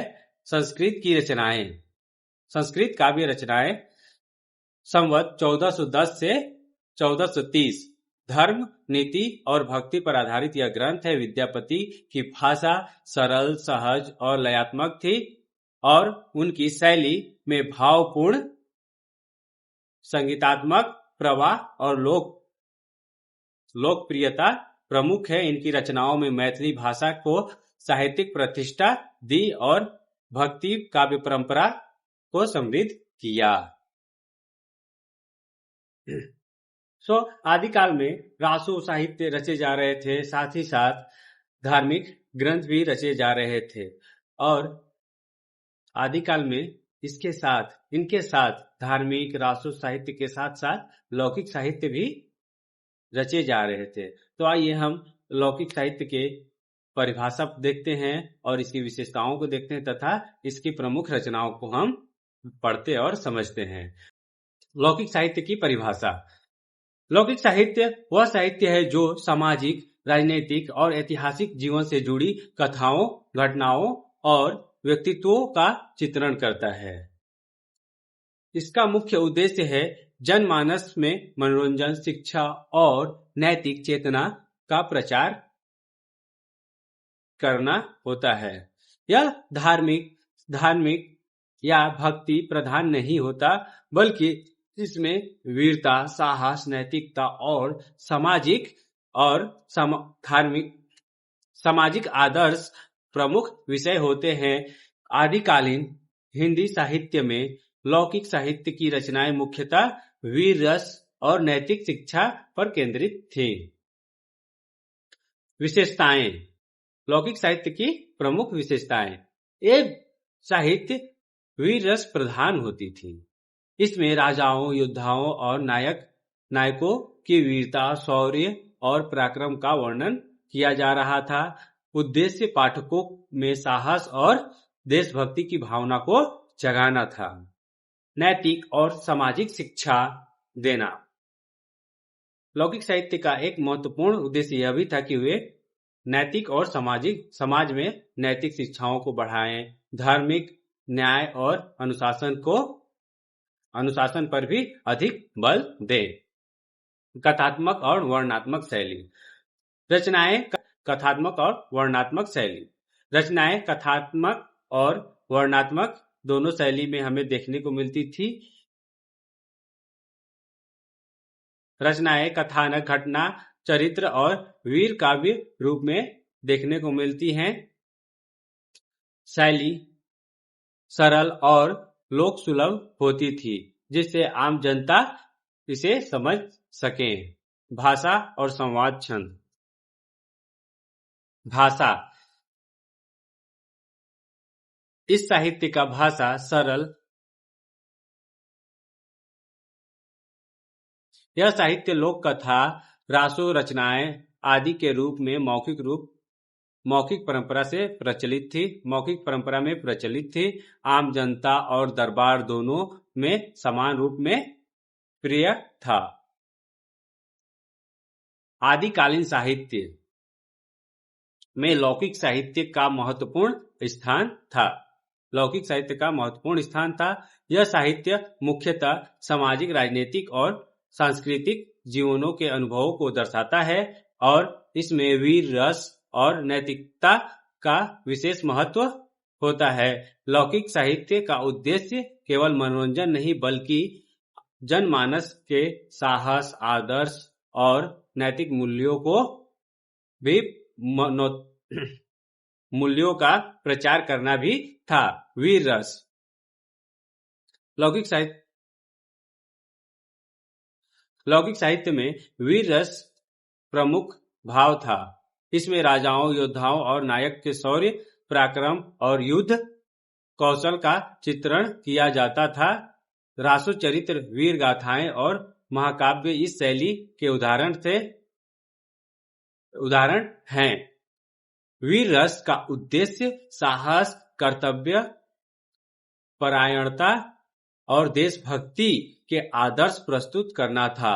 उदाहरण स्वरूप देवसेन रासो और राजतरंगिणी आधारित काव्य में नायक वीरता और संघर्षशील जीवन का विस्तृत वर्णन हमें देखने को मिलता है। विशेषताएं शैली में कथात्मक, वर्णनात्मक और वीरतापूर्ण भाव देखने को मिलता है। विषय में युद्ध, पराक्रम, शौर्य, न्याय और नैतिकता देखने को मिलता है। भाषा सरल, प्रभावी और लोक सुलभ ताकि आम जनता इसे आसानी से समझ सके। लौकिक साहित्य में लोक कथा, रासो काव्य और गेय रचनाएं प्रमुख रूप से शामिल थी। लौकिक साहित्य प्रमुख कवि और रचनाएं। लौकिक साहित्य आदिकालीन साहित्य का वह हिस्सा है जो वीरता, शौर्य, नैतिकता और सामाजिक आदर्शों को काव्य रूप में प्रस्तुत करता है। इसमें प्रमुख रूप से राजा, योद्धा और नायक की गाथाएं शामिल हैं। यह साहित्य आम जनता और दरबार दोनों के लिए ही प्रिय था। लौकिक साहित्य के प्रमुख कवि चंद्रबरदाई, देवसेन, सामपाल, हेमचंद्र, मधुकर देव, इन सभी के बारे में हमने पढ़ा और उनकी रचनाओं को भी हम आगे पढ़ चुके हैं। अवधी और ब्रज भाषा आदिकाल में अवधी और ब्रज भाषा का प्रयोग हमें देखने को मिलता है। अवधी आदिकाल हिंदी साहित्य में अवधी और ब्रज भाषा का महत्वपूर्ण स्थान था। ये भाषाएं मुख्यतः साहित्यिक, भक्ति और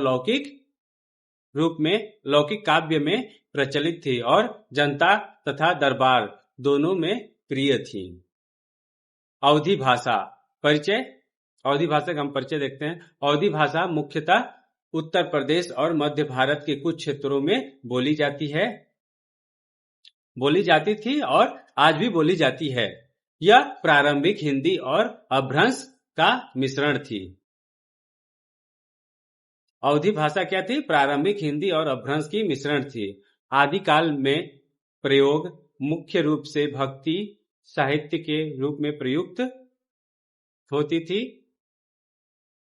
संत कवि जैसे रामचंद्र सूद, तुलसीदास ने अवधी का प्रयोग किया। रचनाओं में सरल, सहज और भावपूर्ण भाषा के माध्यम से आम जनता तक संदेश पहुंचाया जा रहा था। उदाहरण के लिए हम देख सकते हैं रामचरितमानस जैसी रचनाएं जहां अवधी का प्रयोग भक्ति गाथा के लिए किया जा रहा था। विशेषताएं अवधी भाषा की रचनाओं में विशेषताएं भाषा लोकप्रिय थी क्योंकि यह हम देख सकते हैं कि उस समय प्राय उत्तर प्रदेश और मध्य भारत के अधिकांश क्षेत्रों में अवधी बोली जाती थी, जिससे यह लोग इस भाषा में की जाने वाली रचनाएं काफी लोकप्रिय हो रही थी। इसे आम जनता आसानी से समझ सक रहे थे और उनका आत्मसात कर पा रहे थे। भक्ति, नैतिकता और सामाजिक आदर्श को लोकप्रिय शैली में प्रस्तुत करने में सक्षम है।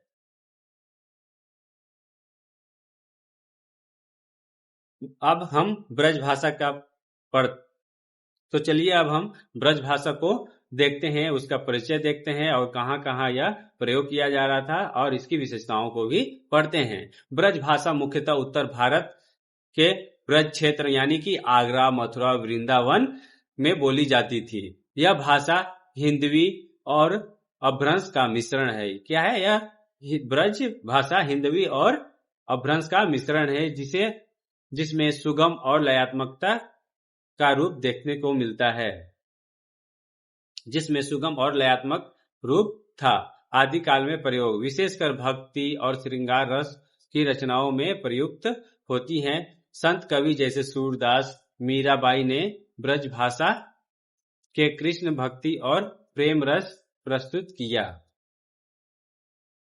रचनाओं में कृष्ण लीला और राधा कृष्ण प्रेम को सुंदर रचनाओं में राधा कृष्ण लीला, राधा कृष्ण प्रेम का सुंदर चित्रण हमें देखने को मिलता है। विशेषताएं, ब्रज भाषा की विशेषताएं: भाषा सुगम, लयात्मकता और भाषा सुगम, लयात्मक और भावपूर्ण है। भक्ति, प्रेम और श्रृंगार रस के लिए अत्यंत उपयुक्त भाषा यह देखने को मिलती है। हम देख सकते हैं मीरा, कालिदास एवं अन्य कवियों ने ब्रज भाषा का प्रयोग अपने भक्ति के माध्यम से किया और ब्रज भाषा में रचनाएं की।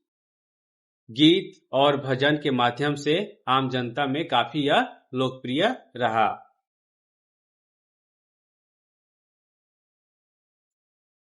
अपभ्रंश से हिंदी तक भाषिक विकास।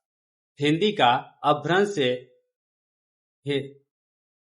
हिंदी भाषा का अपभ्रंश भाषा से हिंदी तक विकास का हम रूप कुछ इस प्रकार देख सकते हैं। हिंदी भाषा का विकास प्राचीन भारत की भाषाओं से होकर आधुनिक रूप तक हुआ। इसमें अपभ्रंश का अत्यधिक योगदान रहा। आदिकालीन हिंदी का उद्भव इसी क्रम में हुआ जो भाषाई, सामाजिक और सांस्कृतिक परिवर्तनों का परिणाम था। भाषिक विकास की प्रक्रिया। संस्कृत, प्राकृत, अपभ्रंश। प्राचीन भारत में संस्कृत भाषा साहित्य और प्रशासन की प्रमुख भाषा थी। आम जनता की बोली प्राकृत थी जो सरल और लोकप्रिय थी। प्राकृत से अपभ्रंश का विकास हुआ। प्राकृत भाषा से किसका विकास हुआ? अपभ्रंश का विकास हुआ जो प्राकृत का ही सरल रूप और सहज रूप था। अपभ्रंश में सामाजिक और स्थानीय शब्दावली का मिश्रण हमें देखने को मिलता है। अपभ्रंश से प्रारंभिक हिंदी। अपभ्रंश धीरे धीरे स्थानीय बोलियों और भाषाओं के मिश्रण में विकसित हुआ, जिससे इसमें सामान्य जनता की बोलचाल, लोक कथा और सांस्कृतिक शब्दावली शामिल हुई। यही प्रारंभिक हिंदी थी जो आदिकालीन साहित्य में प्रयोग किया जा रहा था।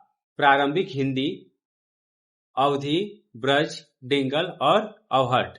आदिकाल में विभिन्न क्षेत्रीय भाषाएं थीं, जिसमें अवधी उत्तर और मध्य भारत में भक्ति काव्य के लिए था।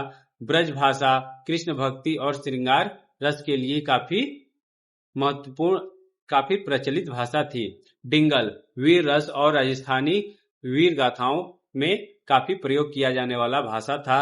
अवहट भाषा का प्रयोग रासों और लौकिक साहित्य में काफी किया जा रहा था। तो चलिए हम इसके विशेषताओं और महत्व को देखते हैं। अपभ्रंश ने साधारण जनता की भाषा को साहित्यिक रूप देने में अहम भूमिका निभाई। अपभ्रंश ने क्या किया? साधारण जनता की भाषा को साहित्यिक रूप देने में काफी महत्वपूर्ण भूमिका निभाई। इससे हिंदी भाषा में लोकप्रियता, सरलता और लयात्मकता आई। आदिकालीन साहित्य में यह भाषा भक्ति, वीरता और नैतिक शिक्षा के लिए उपयुक्त रही। भाषिक विकास में इस क्रम ने हिंदी साहित्य की नींव रखी और आने वाले मध्यकाल और आधुनिक काल के लिए रास्ता तैयार किया।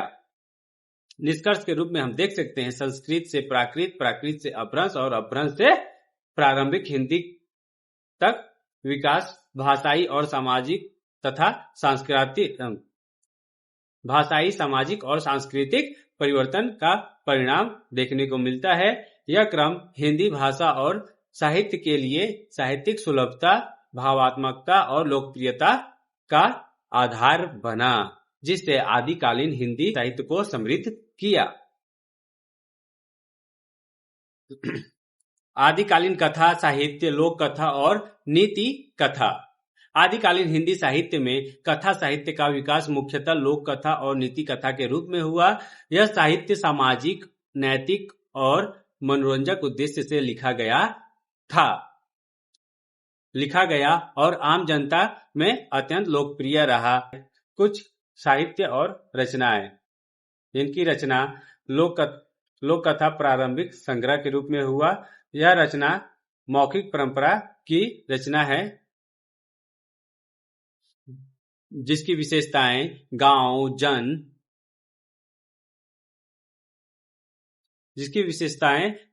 जन, जीव जंतु और लोक विश्वासों पर आधारित थी। दूसरी है जो संवत 1250 से 1300 में रची गई नीति कथा का प्रारंभिक रूप जैन और ब्राह्मण लेखकों ने इसे रचा। सरल कथाओं के माध्यम से सत्य, धर्म और नैतिकता का संदेश लोगों तक पहुंचाएं। संवत 1300 से 1350 के बीच वीर कथा और मिश्रित कथा का परंपरा हमें चंद्रवरदाई और देवसेन से मिलता है, जिसका मुख्य विशेषता रही है राजाओं, नायकों और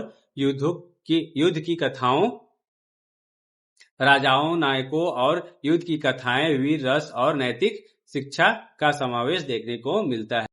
संवत 1350 से 1450 भक्ति और नीति मिश्रित कथाएं देखने को मिलती है, जो संत, कवि और विद्वानों द्वारा रची जा रही थी। लोक कथा शैली में भक्ति, प्रेम और नैतिकता का सम्मिलन। और आखिरी है संवत 1400 से 1450 के बीच में रचा जा रहा नीति कथा के विस्तार को हम देख सकते हैं, जो विद्वान और संत रच रहे थे।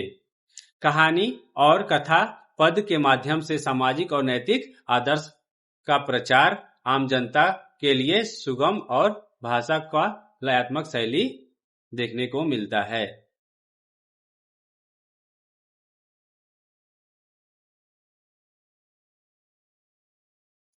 तो आदिकालीन कथा साहित्य, लोक कथा और नीति कथा की विशेषताएं। लोक कथा विषय ग्राम्य जीवन, जीव जंतु, लोक विश्वास और मनोरंजन के लिए रची जा रही थी। इनका उद्देश्य था मनोरंजन के साथ शिक्षा और सामाजिक चेतना को बढ़ाना। साथ ही शैली थी मौखिक परंपरा, सरल भाषा और कथात्मक। नीति शिक्षा विषय सत्य, धर्म, न्याय और नैतिकता को बढ़ावा देना। उद्देश्य था व्यक्तिगत और सामाजिक आदर्श स्थापित करना, लोगों के बीच व्यक्तिगत और सामाजिक आदर्श को स्थापित करना था। शैली थी संक्षिप्त, बिंदुवार, कथात्मक और शिक्षाप्रद था। अगर आपको यह क्लास पसंद आई होगी तो कृपया लाइक और हमारे चैनल को सब्सक्राइब करें। बहुत बहुत धन्यवाद।